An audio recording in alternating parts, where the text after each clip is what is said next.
Willards Farm is one of Redland Coast's oldest surviving farms and residents. In fact, we believe it was established in around 1870.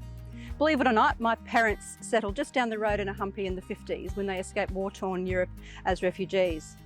My older brothers have lots of stories about growing up here, playing with the cottons on this property, swimming in Tingalpa Creek, in fact learning how to swim in Tingalpa Creek. In 2016, Redland City Council bought this property to save it from being demolished and subdivided. Today I'm meeting with Stephen Sims from Sims White Architect, who is working with Council on the restoration plan for this beautiful property. And we're working towards making sure this becomes the jewel in the crown of our Birkdale community precinct. So Stephen, I have an emotional connection to this place due to my family's history. What do you see about this house that's actually really unique? What's amazing is we do a lot of heritage architecture, and this is probably one of the oldest ones I've worked in. The original house dates from 1860. A lot of what we do is like the TV shows where you're uncovering things, it's detective work, and you're trying to find out where did that come from. And the technology that's in this house all predates most modern materials, and everything is wood. Everything's handmade. There's little bits of handmade ironwork, but the timbers are huge, and a lot of them are hand cut and hand adzed. So they just date back to a time before machines and before things could just be bought off the shelf.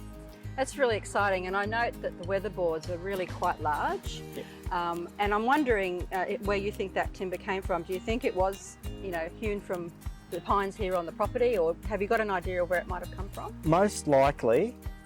So this part of Willards behind us dates from 1910, but the room immediately behind us is the 1860s part. And we do know that the Willards owned this property here, and they had another property over the other side of Capalabar, and before they were farmers, they had a licence as timber cutters.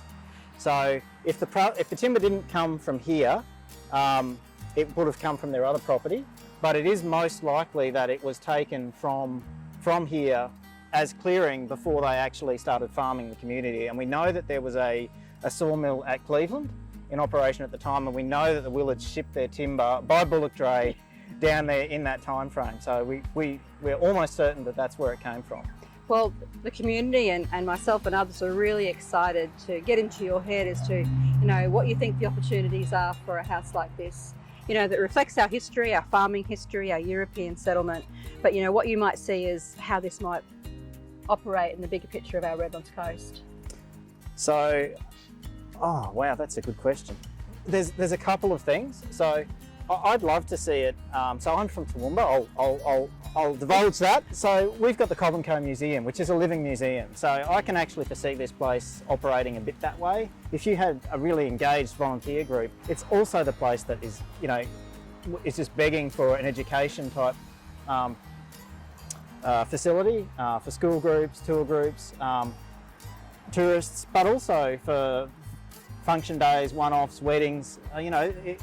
It's got so many actual event-based things that it could be, but not only that, it's just a beautiful piece of architecture, and just maintaining it for the community as this is what life was like here, and we've got some real strong plans about interpretation and about how the story of the development of this area and how the Willards family and this site in particular played into that, and how that might be played out as a story on the site for the community. I think that's a really great point to discuss it. In the history of Redlands, if you look at a lot of our captured history and having grown up here, Cleveland's always been our administrative centre, and a lot of the history has evolved around our Cleveland-Ormiston area.